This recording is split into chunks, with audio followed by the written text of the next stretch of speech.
Баршаңызға сәлем достар, мен арнама қош келдіңіздер. Бүгін сіздерге осындай дәмі керемет болып шығатын лечо салатының дайындау жолын ұсынатын боламын.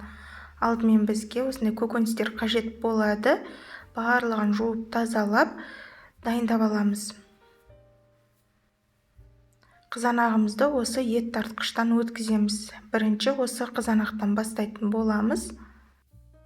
Қызанақтың барлығын осындай ет тартқыштан өткізіп аламыз. Көбіне қолмен турап та жатады, өз қалауыңыз турасаңыз да болады, немесе осылай ет тартқыштан өткізіп алсаңыздар да болады, мен секілді. Осы қызанақтардың барлығын өткізіп, қазанымызға құятын боламыз. Барлығы дайын болғанша біз газымызды қоспаймыз. Осылай қызанақтың барлығын өткізіп, бірінен соң бірін қойып, яғни барлығын өткізіп болғаннан кейін барып газымызды қосатын боламыз. Яғни бірінші қызанақты қайнатамыз. Осының үстіне 300 мг болатын сұйық майымызды құйып, газымызды қоса берсек болады. Жақсылап араластырып жібереміз. Біздің қызанағымыз қайнағанша біз сәбіздерімізді осындай теркадан өткіземіз, морковчаға арналған. Барлығын осылай өткізіп дайындап алатын боламыз. Егер бұндай терканы қажетсінбесеңіздер, онда қолмен турасаңыздар да болады. Мінекей біздің қызанағымыз бүлкілдеп, қайнайын деп жатыр. Араластырып жібереміз.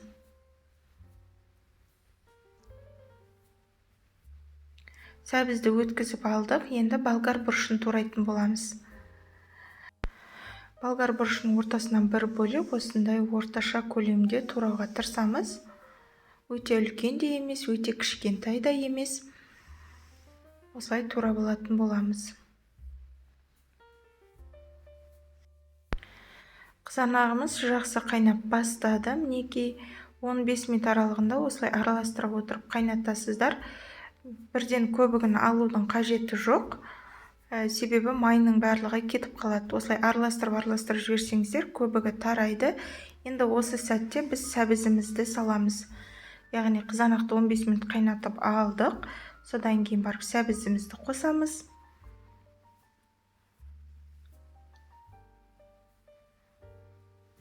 Сәбізіміз бір қайнағаннан кейін мінекей болгар бұрыштарын салатын боламыз.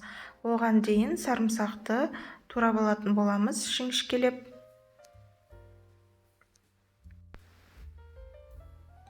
Мінекей біздің сәбізіміз қайнап бастап жатыр.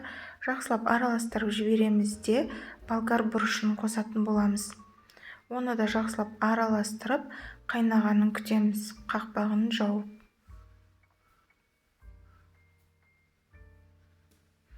Қайнап бастап жатыр. 4 ас қасық көлемінде тұзымызды қосып, жақсылап араластырамыз.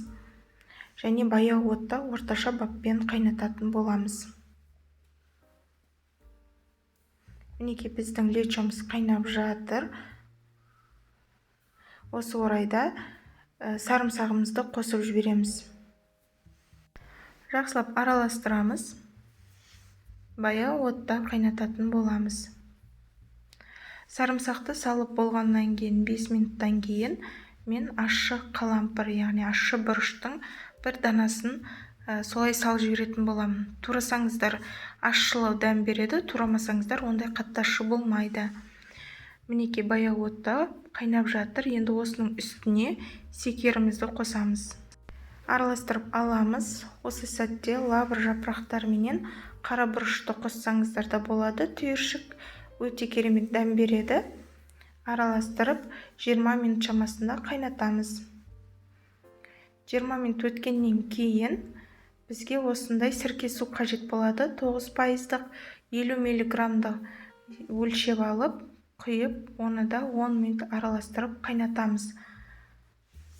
10 минуттан кейін біз банкамызды парлай берсек те болады. Қазанымыз қайнап жатыр. Банкалар парланам дегенше араластыра отырып, парланған банкаларға бірінен соң бірін құйып алатын боламыз. Менің құрметті көрермендерім бұрыннан келе жатырған біледі. Мен үнемі осы салаттардың барлығын қайнап тұрған сәтінен құятын боламын. өте байқас болыңыздар, қолдарыңызды күйдіріп алмаңыздар. Барлығын осы рет-ретімен банкамызға құйып алатын боламыз. Енді осындай закрывалканың көмегімен банкамызды жақсылап жауып алатын боламыз. Тексеріп алуды ұмытпаңыздар жан-жағын. Келесі банкаларымызды да осы реттілікті сақтай отырып, закрывалкамен жауып аламыз. Көріп тұрғандарыңыздай өте түсі әдемі керемет болып шықты. Енді жылы көрпемізге орап қоятын боламыз. Мінекей достар, біздің лечо салатымыз дайын болды. Қорықпай сақтай берсеңіздер болады. Дәмі сондай керемет, тәбетті ашатын бұл салатты жасап отбасы мүшелерін қуантуға кеңес беремін. Сондай-ақ достар, менің арнамда осы қыс мезгіліне арнап жабылатын банканың түр-түрі бар рецептері. Қарап, жасап көріп, арнама тіркеліп алуды ұмытпаңыздар. Сіздермен болған Замира. Келесі кездескенше сау болыңыздар.